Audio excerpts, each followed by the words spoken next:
రాముడంటే మనకు తెలుసు. ధర్మానికి ప్రతీక, సత్యానికి మార్గదర్శి. కానీ రాముడి గురించి మీకు తెలియని కొన్ని ఆసక్తికర నిజాలు ఈ వీడియోలో తెలుసుకుందాం. ఈరోజు మనం అటువంటివి 5 నిజాలు తెలుసుకుందాం. రాముడు కూడా శపించబడ్డాడని మీకు తెలుసా? ఓసారి రాముడు తన బాణంతో సముద్రదేవుడిని శిక్షిస్తాడు. దానికి ప్రతీకంగా సముద్రుడు శాపమిస్తాడు. నీ జీవితంలో నువ్వు నీ ప్రేమను కోల్పోతావు అన్నట్లు. ఇది సీతమ్మ వనవాసానికి సంబంధించిన కారణాల్లో ఒకటి అని చాలామంది అంటారు. రెండవ విషయం ఏంటి అంటే, రాముడికి 60,000 మంది సోదరులు ఉన్నారంట. చాలామందికి ఈ విషయం తెలీదు. వాల్మీకి రామాయణం ప్రకారం వశిష్ఠ మహర్షి చెప్పిన విధంగా దశరథ మహారాజు చేసిన యజ్ఞంలో 60,000 మంది పుత్రులు జన్మించారని కొన్ని పురాణాలు చెప్తున్నాయి.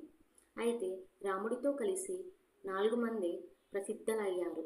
వారు రామ, లక్ష్మణ, భరత, శత్రుఘ్నుడు. ఇక మూడవ విషయం ఏంటి అంటే, రాముడు స్వయంగా విష్ణువు అవతారమే కాదు, ఆయనకు కూడా భగవంతుని భక్తి ఉంది. భగవంతుడు అవతారమైన రాముడు శివునికి అత్యంత భక్తుడు. రామేశ్వరంలో శివునికి పూజించిన తర్వాతే లంకను లక్ష్యంగా చేరుకున్నాడు. ఆయన ధర్మానికి కట్టుబడి ఉన్నంత వ్యక్తిత్వాన్ని చూపించాడని ఇది నిరూపిస్తుంది. రాముడు ఎప్పటికీ మానవుడిగానే జీవించాడు. విష్ణువు అవతారంగా జన్మించిన రాముడు తన జీవితాంతం మనుషుల కట్టుబాటుకి కట్టుబడి ఉన్నాడు. తాను దేవుడినని ఎక్కడా చెప్పుకోలేదు. అది ఆయన మర్యాద పురుషోత్తముడు అనే పదానికి అర్థం. రాముడు తిరిగి వస్తాడని కూడా భవిష్యవాణి ఉంది.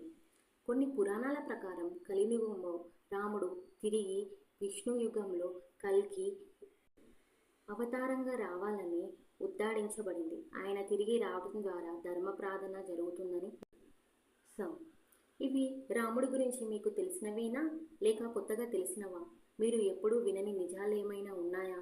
కామెంట్లో చెప్పండి. ఇలాంటివే మరిన్ని తెలుగు ఆసక్తికరమైన విషయాల కోసం మా ఛానల్ని సబ్స్క్రైబ్ చేసుకోండి. Subscribe, like, share. జై శ్రీరామ్. Bye bye.